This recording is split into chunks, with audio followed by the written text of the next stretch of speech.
Bonjour à tous, nous allons maintenant parler des principes de conception hygiénique.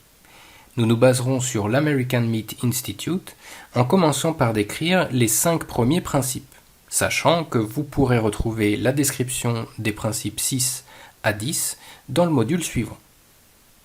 Les objectifs d'aujourd'hui sont de vous permettre de vous familiariser avec les principes 1 à 5 de la conception hygiénique et également de mettre en pratique chaque situation.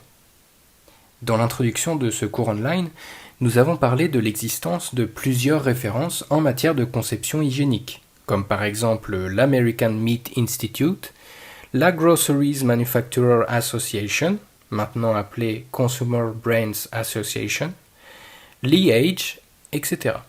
Mais nous allons nous baser sur les principes de l'AMI, l'American Meat Institute. Dans la checklist associée, il y a 10 principes, eux-mêmes dérivés en plusieurs sous-catégories, ce qui nous donne environ 80 éléments de référence au total.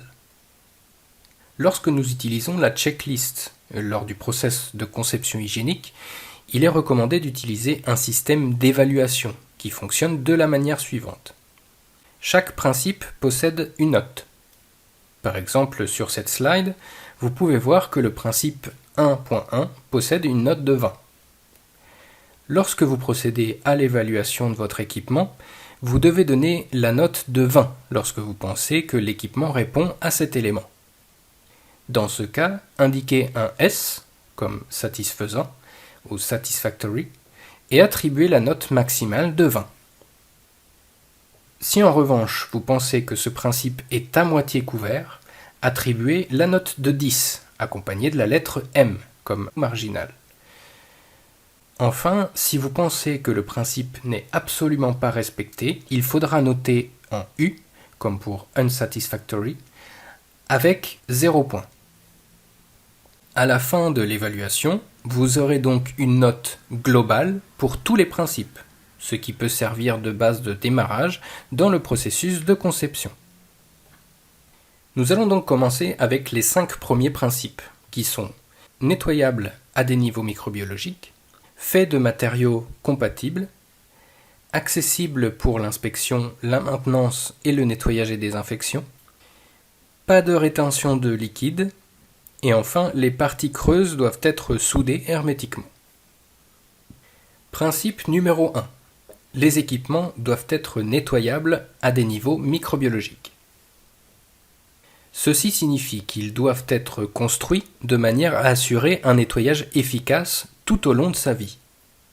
Les équipements doivent être conçus de façon à éviter l'entrée, la survie ou la croissance des bactéries, si bien sur les surfaces en contact avec le produit que pour les surfaces qui ne le sont pas. Lorsque l'on parle de nettoyer à des niveaux microbiologiques, il faut prendre en compte que l'accessibilité est très importante. En effet, si vous ne pouvez pas accéder à certaines zones de l'équipement, ou même si vous ne pouvez pas voir à l'intérieur, comment s'assurer que celle-ci est propre d'un point de vue microbiologique ? C'est pourquoi chaque surface doit être accessible pour faciliter le nettoyage et la désinfection et éviter la formation de biofilms. Sur la photo à gauche, vous pouvez voir une personne en train de nettoyer une partie de l'équipement. Elle est malheureusement difficile d'accès, c'est pourquoi cette personne est obligée de travailler à genoux, ce qui augmente le risque de contamination puisqu'elle est proche du sol. La photo à droite, en revanche, vous montre un meilleur exemple qui permet de nettoyer correctement grâce à une bonne accessibilité. Principe numéro 2. Les équipements doivent être faits de matériaux compatibles, avec le produit fabriqué, mais aussi avec l'environnement, les produits chimiques utilisés lors du processus de nettoyage et de désinfection, ainsi que la méthode de nettoyage employée. Ce principe couvre également les matériaux qui ne sont pas autorisés à entrer en contact avec le produit. Les matériaux contenant de l'antimoine, de l'arsenic, du cadmium, du plomb ou encore du mercure sont à éviter absolument. Aussi, ne pas utiliser les matériaux classés comme substances dangereuses, par exemple cancérigènes, mutagènes ou tératogènes. Enfin, éviter tout ce qui concerne l'amiante, mais aussi le bois l'émail, la porcelaine, le cuir et le verre, en plus des métaux comme l'aluminium anodisé, le cuivre, le bronze, le laiton et le zinc galvanisé. Les matériaux composites et les plastiques restent intacts sans changement de forme, de structure ou de fonction, au fur et à mesure des nettoyages et des désinfections. Les plastiques sont faits de matériaux qui répondent généralement aux exigences de réglementation locale en vigueur. Ces images vous donnent un exemple de comment une surconcentration chimique et une température élevée peuvent affecter les plastiques. En ce qui concerne la photo sur la gauche, on peut voir un exemple de bande modulaire en plastique montrant des signes d'usure chimique. Sur la photo à droite, nous avons un rouleau en plastique qui a été submergé dans un bain d'eau chaude sans aucune protection, ce qui a déformé sa surface. Principe numéro 3. Accessible pour l'inspection, la maintenance et le nettoyage. Chaque partie de l'équipement doit être accessible sans besoin d'utiliser d'outils particuliers. En d'autres termes, ils doivent être facilement démontables. Voyons maintenant deux exemples qui ne sont pas accessibles. Sur la gauche, on peut voir deux personnes allongées en dessous de la machine et une personne supplémentaire assise par terre. Cette situation n'est effectivement pas optimale, car tout d'abord, ces personnes peuvent se contaminer avec le sol, et en conséquence contaminer d'autres zones lors de leur mouvement. Ensuite, afin de pouvoir accéder à cette partie, ces personnes ont probablement dû toucher le sol avec leurs mains, contaminant par la même occasion les machines qu'ils souhaitent nettoyer. Enfin, vu que l'accès est difficile, l'activité a de très fortes chances de ne pas être efficace. Sur la droite, la photo montre un exemple d'entraînement de convoyeur ayant une très petite fenêtre de nettoyage sur le côté. Afin de pouvoir accéder au pignon pour le nettoyage, il faudra démonter le convoyeur, ce qui demandera plus d'outils, ce qui n'est absolument pas recommandé pour maintenir l'efficience du process de nettoyage. Ici encore, vous avez deux nouveaux exemples d'accessibilité.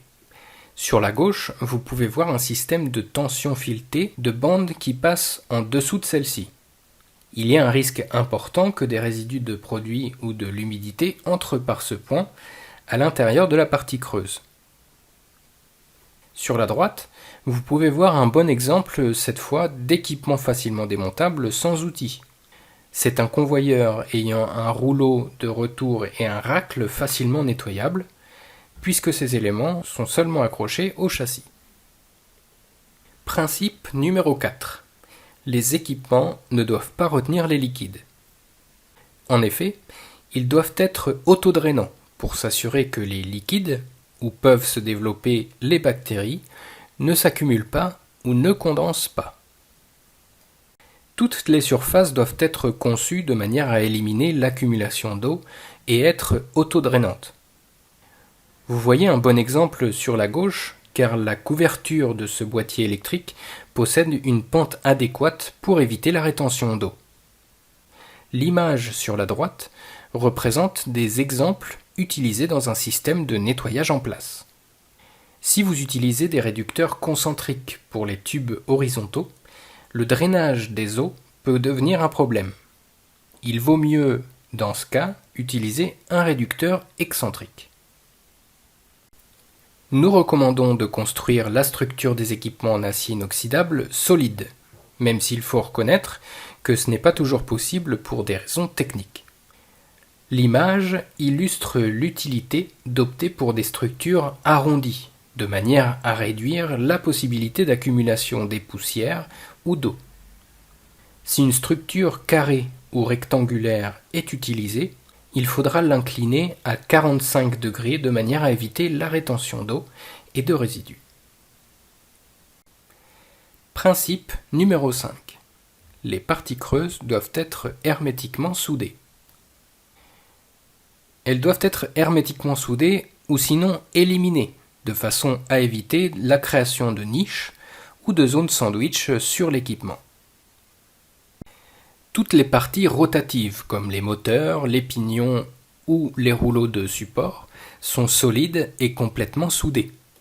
Sur la photo à gauche, vous pouvez distinguer une fissure sur le rouleau du milieu, ce qui peut représenter une niche et un site de refuge des résidus ou des micro-organismes. Les rouleaux solides sont un meilleur choix d'un point de vue de la conception hygiénique, comme l'illustre la photo sur la droite. Le moteur électrique IP69K est un autre bon exemple de conception hygiénique, qui plus est scellé. Ce moteur est notre recommandation pour les environnements humides, faisant intervenir un nettoyage à haute pression. Les parties creuses représentent toujours un risque de contamination dans les ateliers de production alimentaire. Si elles sont présentes, il faut s'assurer qu'elles soient parfaitement soudées, avec une soudure continue pour éviter les contaminations internes. Dans les environnements humides, les structures creuses peuvent contenir de l'eau et des résidus, ce qui peut se transformer en problèmes microbiologiques. Et aussi, dans les environnements secs, il est possible d'avoir également des soucis liés aux insectes. Nous sommes donc arrivés à la fin des 5 premiers principes. Merci de votre écoute, j'espère que ces informations vous ont été utiles. Si néanmoins vous avez des questions, n'hésitez pas à revenir vers nous par email ou à vous connecter sur notre site internet www.commercialfoodsanitation.com. Quant à moi, je vous donne rendez-vous pour la prochaine session qui traitera des principes 6 à 10. En attendant, portez-vous bien, à très bientôt.